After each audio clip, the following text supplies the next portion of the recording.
Welcome back. ರಾಜ್ಯ ಕಾಂಗ್ರೆಸ್ನಲ್ಲಿ ಒಳಜಗಳ, ಮುನಿಸು, ಬೇಸರ ನೋಡ್ತಾ ಇದ್ದೇವೆ. ಅದು ತೀವ್ರಗೊಂಡಿರುವಂತದ್ದು ಕೂಡ ಸಿಎಲ್ಪಿ ಸಭೆಯಲ್ಲಿ ಗೊತ್ತಾಗಿತ್ತು. ಆ ಭಿನ್ನಮತ ಶಮನಕ್ಕೆ ಹೈಕಮಾಂಡ್ ಸರ್ಕಸ್ ಅನ್ನು ಆರಂಭಿಸಿದೆ. ಸಚಿವರ ವಿರುದ್ಧ ಕೆಲ ಶಾಸಕರು, ನಾಯಕರು ಅಸಮಾಧಾನ ವ್ಯಕ್ತಪಡಿಸಿದಂತ ಹಿನ್ನೆಲೆಯಲ್ಲಿ ಹೈಕಮಾಂಡ್ ಸಮನ್ವಯ ಸಮಿತಿ ರಚನೆಗೆ ಮುಂದಾಗಿದೆ ಅಂತ ಹೇಳಲಾಗ್ತಾ ಇರುವಂತದ್ದು.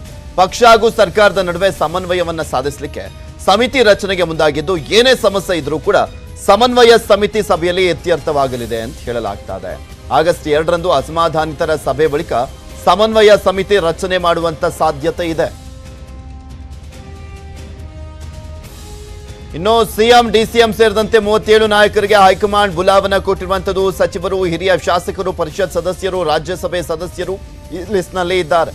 ಆಗಸ್ಟ್ 2ರಂದು ದೆಹಲಿಯಲ್ಲಿ ಮಹತ್ವದ ಸಭೆಯಲ್ಲಿ ಅವರೆಲ್ಲ ಭಾಗಿಯಾಗ್ತಾ ಇದ್ದಾರೆ.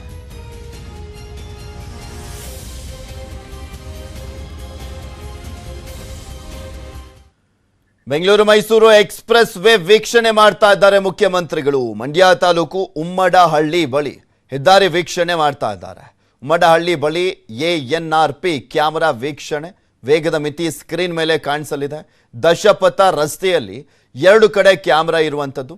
ಜನವರಿಯಿಂದ ಈವರೆಗೂ ಈ ಎಕ್ಸ್‌ಪ್ರೆಸ್ ವೇನಲ್ಲಿ 400ಕ್ಕೂ ಅಧಿಕ ಅಪಘಾತ ಆಗಿದೆ. 221 ಮಂದಿ ಸಾವನ್ನಪ್ಪಿದ್ದಾರೆ. ಬೈಕ್ ಸವಾರರೇ ಹೆಚ್ಚಾಗಿ ಸಾವನ್ನಪ್ತಾ ಇರುವಂಥದ್ದು. ಸೊ ಹೀಗಾಗಿ ಸಾಕಷ್ಟು ಸಮಸ್ಯೆಗಳು ಕಂಡು ಬಂದಿದ್ದಂಥದ್ದು, ಹಾಗೆ ಆಕ್ರೋಶ ವ್ಯಕ್ತವಾಗಿತ್ತು, ಆರೋಪಗಳು ಕೇಳಿ ಬರ್ತಾ ಇತ್ತು, ಅಪಘಾತ ಪ್ರಕರಣಗಳು ವರದಿಯಾಗ್ತಾ ಇತ್ತು.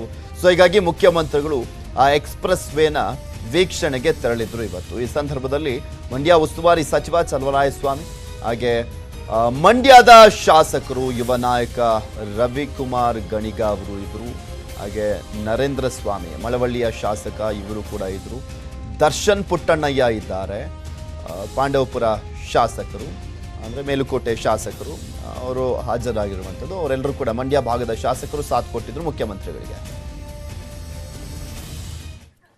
ಮತ್ತಷ್ಟು ಸುದ್ದಿಯನ್ನು ನಿಮ್ಮ ಮುಂದೆ ಇಡ್ತಾ ಹೋಗ್ತೀನಿ, ಆದರೆ ಅದಕ್ಕೂ ಮುಂಚೆ ಒಂದು ಸ್ಮಾಲ್ ಬ್ರೇಕ್.